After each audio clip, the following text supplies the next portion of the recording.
Back on McGraw Live, the Big 550 KTRS, Scott Sherman and Sarah Daly along. My pal, I'm going to say this because he can't deny it. Oh, I thought you were calling me your pal. I was like, 2 hours and we're already there. You are my pal. You threw me under the bus a little bit. But our next guest is my pal. I've known him for quite a while, and I'm very proud and glad that I know him. He still acknowledges me, and more importantly, that he is the St. Charles County Prosecutor. He is Tim Lomar. Welcome to the Big 550. Good morning. Thank you very much. All right, your new initiative on the Drug Task Force to clamp down on the insidiousness of this disease and of those people that prey on the people that have this disease of heroin. We'll talk in more detail in a little bit. But can you just sort of brief everybody in the community, we've talked about it on this show, about how bad and how dangerous the heroin epidemic has become in the St. Louis region and in St. Charles County in particular? Well, I think that the biggest hurdle that we have to overcome is the historical image of a heroin user being a junkie in a back alley. It's just not the case anymore. And I think because of that, people just have a tough time recognizing that it is a big issue. But what we see in our community, and all the communities in this area, in this state, in this country, really, it's a ripple effect. If you can imagine just a quiet pond, and you throw a pebble in the middle of the pond, and you see the ripples make their way out to the shores. I mean, that's how heroin affects our community. What I mean by that is we have not just heroin-related crimes, but we have other type of criminal activity. You've got forgery, stealing, burglaries, all sorts of property crimes, all of which are indirectly related to somebody's heroin addiction. And so it really impacts a large segment of society. And a lot of people get involved with heroin.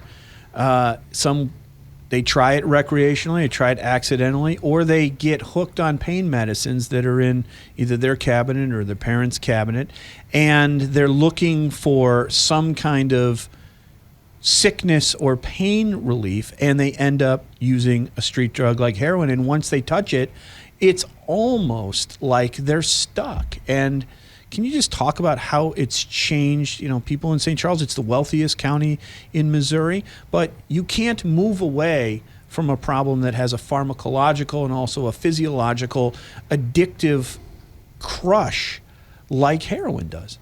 You know, the sad reality is that you rarely meet a recovering heroin addict, and that tells you a lot right there. And that's why it's so dangerous. It's more readily available in our community these days than it ever has been.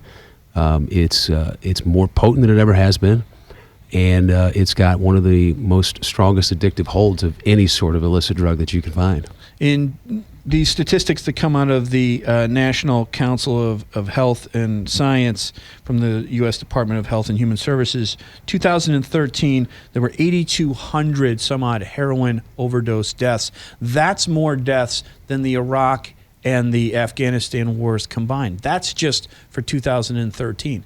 You're seeing a lot of deaths, but you're also, Tim, you're seeing a lot of people, like you said, with ancillary crimes, and they're being preyed upon by people that aren't necessarily addicts, but the ones that you're really focusing on, and that is the dealers and the distributors.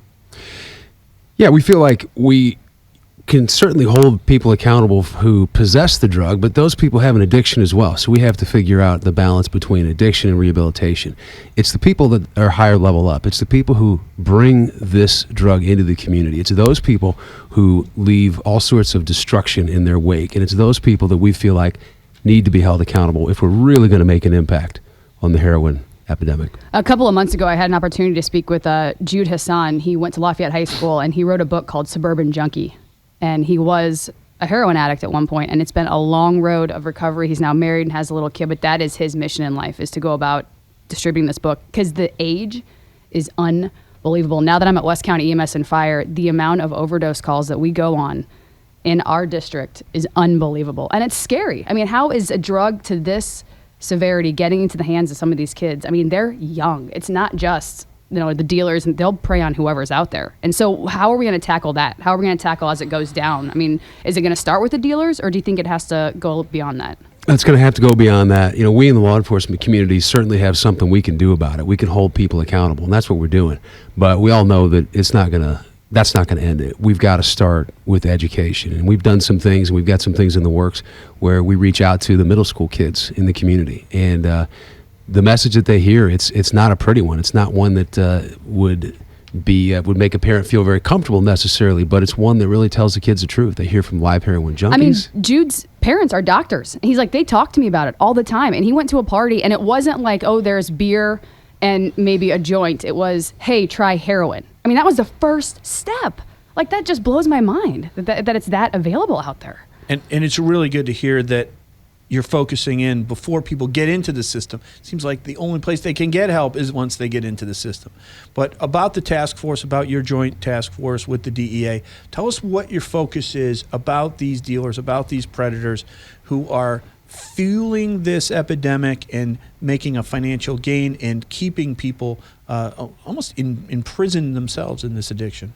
Well, one thing that we've seen in our community in law enforcement over the past 4 or 5 years is the amount of heroin-related crimes has increased significantly. So we sat down with the DEA, with the St. Charles County Regional Drug Task Force, and we mapped out a plan. We said, you know what, we've got to do something about this. We've got to be aggressive, and we've got to take the lead in trying to address this epidemic. So we work collaboratively with all 3 agencies. Each one brought some different resources to the table, and I think this was a great example of a collaborative effort united behind one common purpose that really, really makes a big impact. And so that's how we got where we are today. 50 some odd arrests already, a lot more to come. Tim Lomar, I'm really glad that you are in that seat in St. Charles County. We need you, that community needs you, and we need more people like you. You make lawyers, you give them a good name, just like your dad did. Thank you so much. Thank you, Scott. All right.